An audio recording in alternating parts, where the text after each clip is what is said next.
Hello friends, welcome to Ipsita's cooking tales.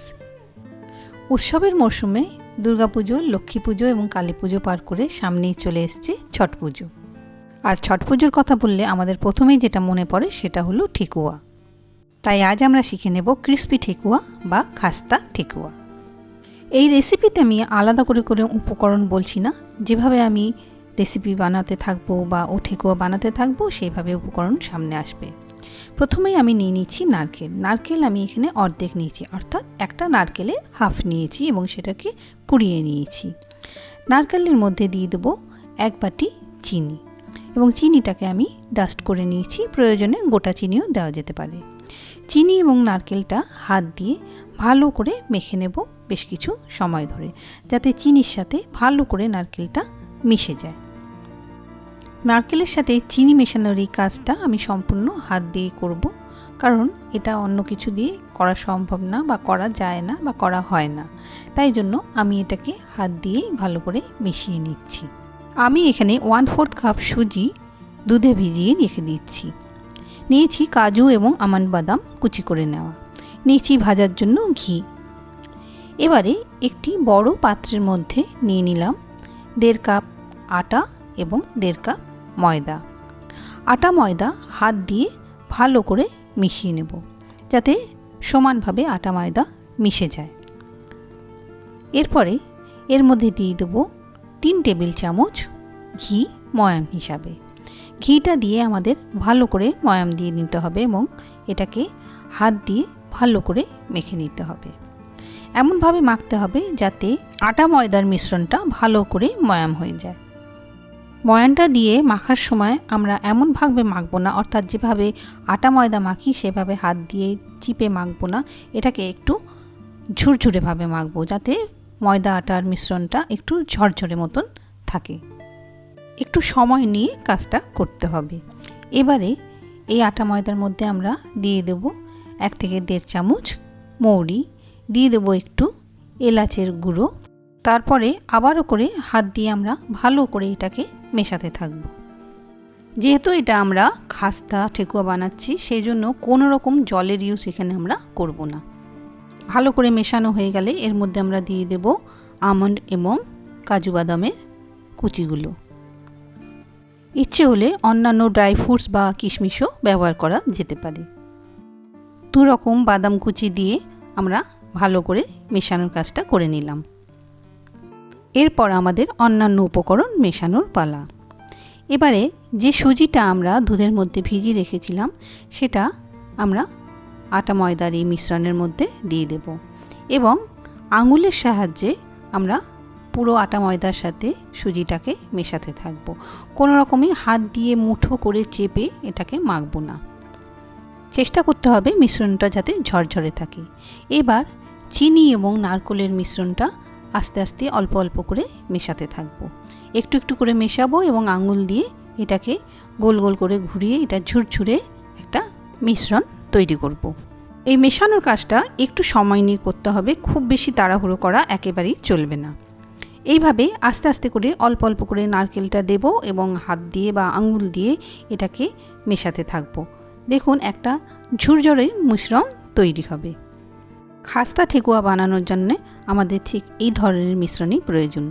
ভিডিওতে আমি ঠিক যেভাবে দেখিয়েছি ঠিক এইভাবেই আপনারা এটাকে বানাবেন। এবারে আমাদের ঠেকুয়া বানানোর পালা। মিশ্রণ থেকে কিছুটা অংশ নিয়ে হাতের মধ্যে মুঠিবদ্ধ করে এটাকে আমরা একটা শেপ দেওয়ার চেষ্টা করব।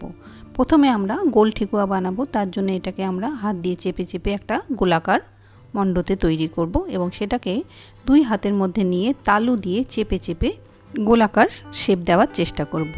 সাইডগুলো একটু ভেঙে যেতে পারে, এটা কিন্তু স্বাভাবিক।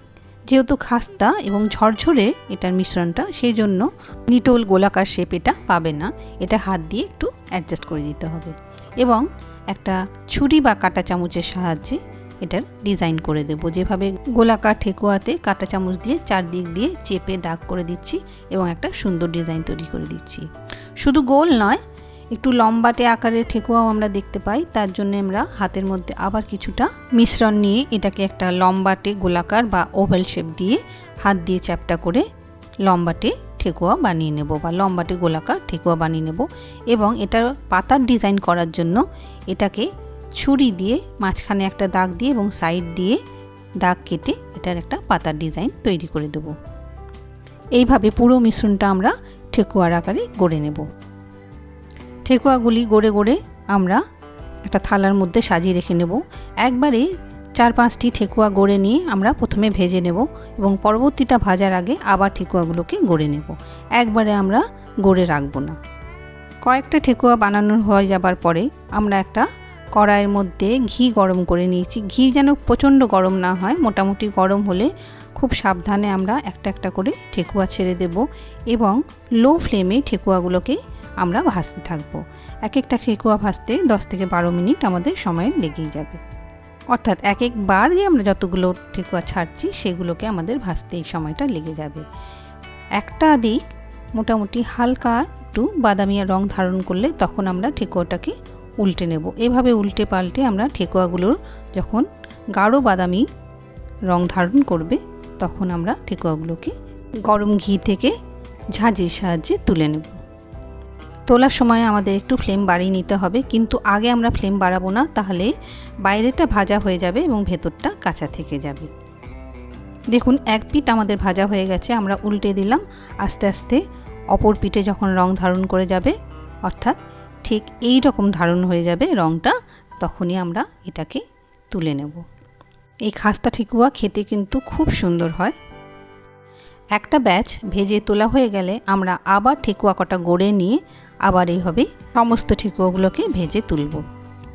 ভাজার পর মুহূর্তে ঠেকুয়াগুলো একটু নরম মনে হতে পারে, কিন্তু যত সময় যাবে এবং ঠান্ডা হবে তত ঠেকুয়াগুলো ক্রিস্পি হবে।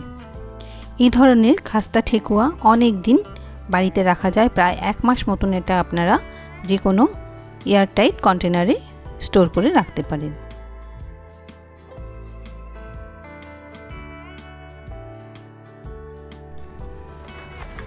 এবারে ঠেকুয়ার আওয়াজগুলো শুনে আপনারা বুঝতে পারছেন ঠেকুয়াটা কতটা খাস্তা বা ক্রিস্পি হয়েছে। দেখুন বাইরেটাও খুব ক্রিস্পি হয়েছে। এবারে আমরা একটা এয়ারটাইট কন্টেনার মধ্যে এভাবে আস্তে আস্তে আমরা ঠেকুয়াগুলোকে সাজিয়ে রেখে দেব, স্টোর করব এবং প্রয়োজনে যখন ভালো লাগবে আমরা খাবো এবং সবার সাথে শেয়ার করব। ঠেকুয়ার এই রেসিপিটা যদি আপনাদের ভালো লাগে তাহলে অবশ্যই করে লাইক, শেয়ার এবং সাবস্ক্রাইব করবেন এবং পাশে থাকা বেল আইকনটিকে প্রেস করতে ভুলবেন না। শুরু থেকে শেষ অবধি থাকার জন্য অসংখ্য ধন্যবাদ।